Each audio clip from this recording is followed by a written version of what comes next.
सबसे छोटा पर्चा कौन सा होता है? मेरे ख्याल से ये क्या उसे कहते हैं, ये पतंगबाजी के कह सकते हैं आप, चोरी चकारी का भी कह लें। नहीं, पतंगबाजी उससे भी कम आया, पतंगबाजी भी कह लें। बिल्कुल। क्या पतंगबाजी का पर्चा भी एसएचओ अफसर से पूछे बगैर दे सकता है?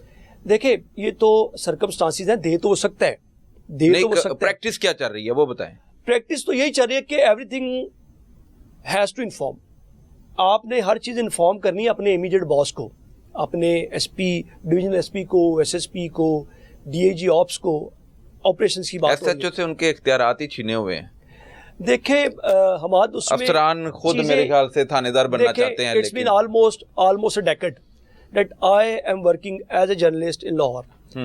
Same to you are senior then मी।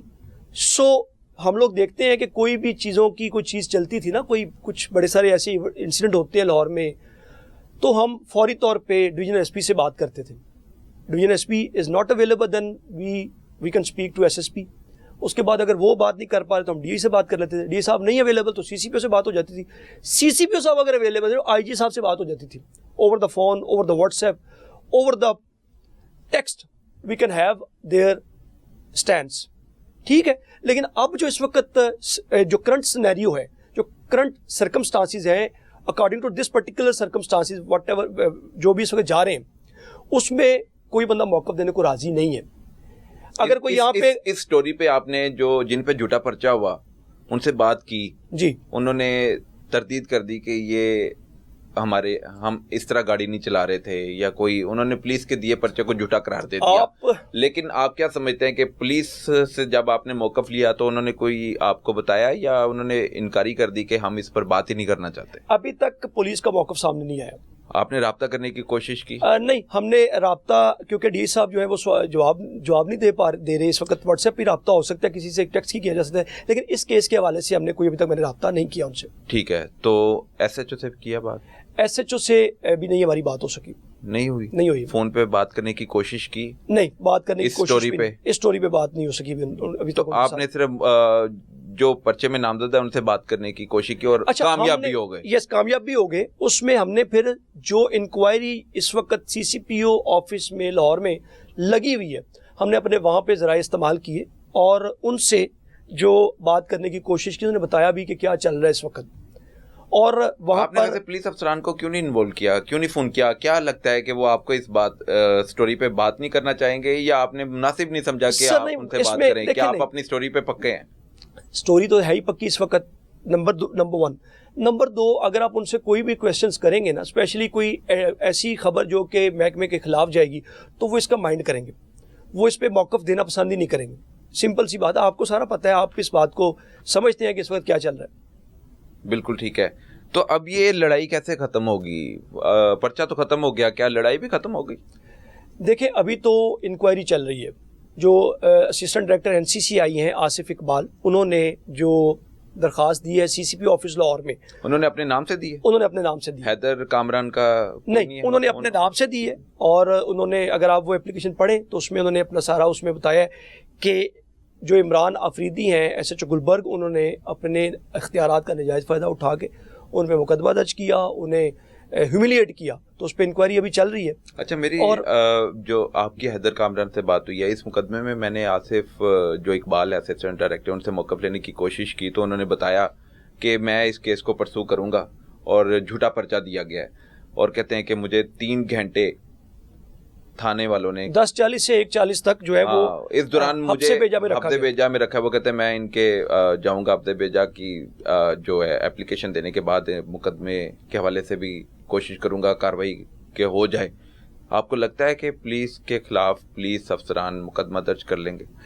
देखें, हमाद इसमें जो हमारे ज़राए हैं जो आसिफ इकबाल साहब से रिलेट करते हैं, आपके इस जो आपने बात की उसमें हमारे ज़राए भी यही कहते हैं कि आसिफ इकबाल जो एनसीसीआई के असिस्टेंट डायरेक्टर हैं, ही इज़ विलिंग, वो जाएंगे इसके ख़िलाफ़। और उनका ये मौक़िफ़ है कि ये जो सीसीपीओ ऑफिस में दरख्वास्त दी गई है उसको ही प्रोलॉन्ग करेंगे और उसको ही लेकर चलेंगे।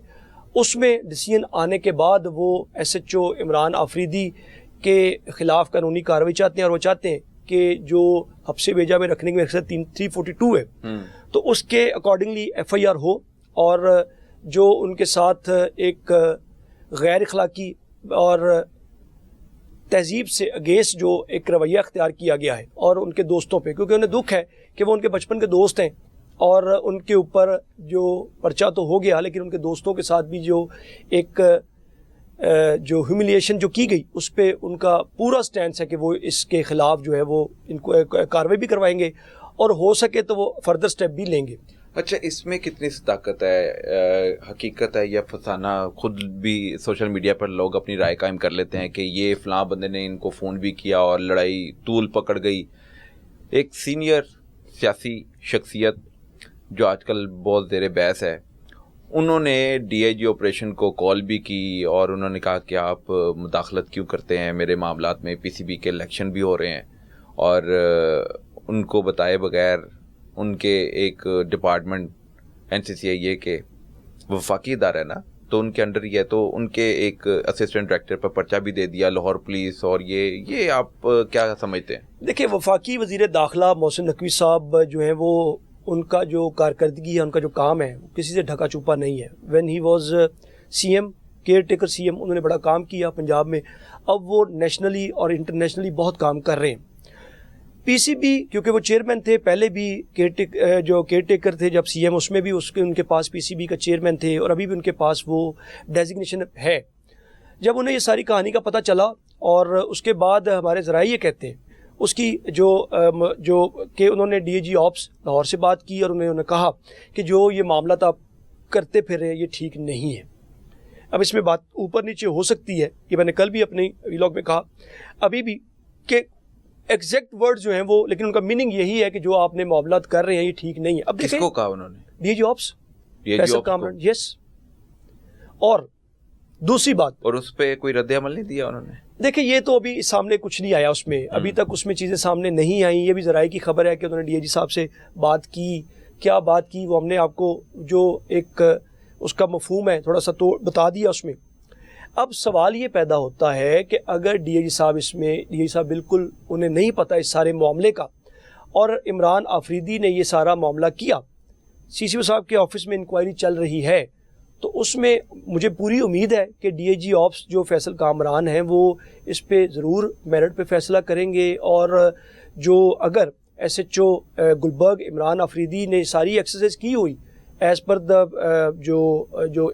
जो सारे पाँचों के पाँचों अफराद हैं और एज़ पर द सीसीपी जो उन्होंने एप्लीकेशन दी आसिफ इकबाल साहब ने, तो उस पर ऑब्वियसली फिर उस पर एक बैकमाना कार्रवाई होगी, उस पर एक्शन होगा एसएचओ गुलबर्ग पे ऊपर।